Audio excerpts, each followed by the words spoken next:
ஆன்மீக நண்பர்கள் அனைவருக்கும் அன்பு கலந்த வணக்கங்கள். இன்றைக்கு நாங்கள் ஆன்மீகம் சம்பந்தமான பதிவில் சிவமும் சக்தியும் ஒன்றான அற்புத தலம், அதாவது கொழுமம் கோட்டை மாரியம்மன் திருக்கோயிலை பற்றி பார்க்கலாமா வாங்க.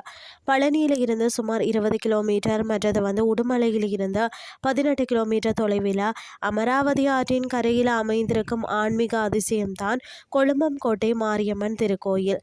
அதாவது சங்க காலத்தில் கடை 7 வள்ளர்களில் ஒருவரான குமணவள்ளர் ஆட்சி செய்த பகுதியாதலால் குமணன் நகர் என்றும், வணிகர்கள் குழுமி வர்த்தகம் செய்ததால் பார்த்தீங்கன்னா குழுமூர் என்றும் அழைக்கப்பட்டு காலப்போக்கில் கொழுமம் அப்படின்னு சொல்லி மருவியதாம்.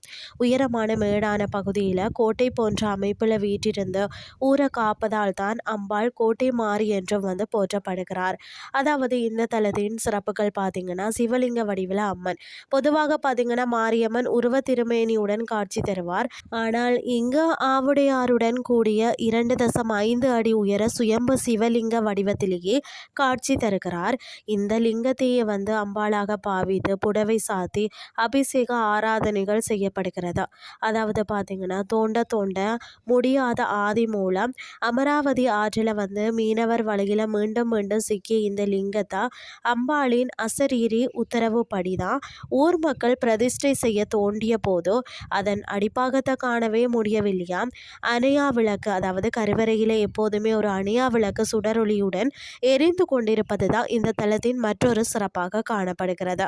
தீர்த்த சிறப்பும் நேர்த்திக்கடனையும் பார்த்தீங்கன்னா, இந்த கோவிலில் அம்மனுக்கு பூஜை செய்து தரப்படும் தீர்த்தத்தை கண்கள் மீது தெளித்து கொண்டால் கண் சம்பந்தப்பட்ட அனைத்து நோய்களும் பார்வை குறைபாடுகளும் அகலும் என்பது பக்தர்களின் தீவிர நம்பிக்கை.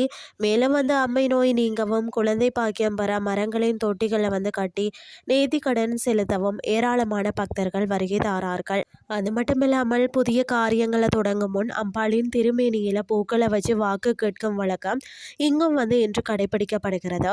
அது மட்டும் இல்லாமல் சித்திரை மாதத்தில் நடைபெறும் 22 நாள் பெருந்திருவிழா மற்றது ஆடி மாத லட்சார்ச்சனை விழாக்கள் இந்த கோவிலில் மிகவும் பிரசித்தி பெற்றவை. சக்தி வடிவமாய் சிவலிங்கமாய் அருள் பாலிக்கும் கொழும்பும் கோட்டை மாரியம்மனை தரிசித்து அருள் பெறுவோம் என்று சொல்லி கூறிக்கொண்டு இன்றைய ஆன்மீகம் சார்ந்த பதிவை நிறைவு செய்து கொள்கிறேன். இதே மாதிரி மற்றொரு ஆன்மீகம் சார்ந்த பதிவோடு உங்களை சந்திக்கிறேன். நன்றி.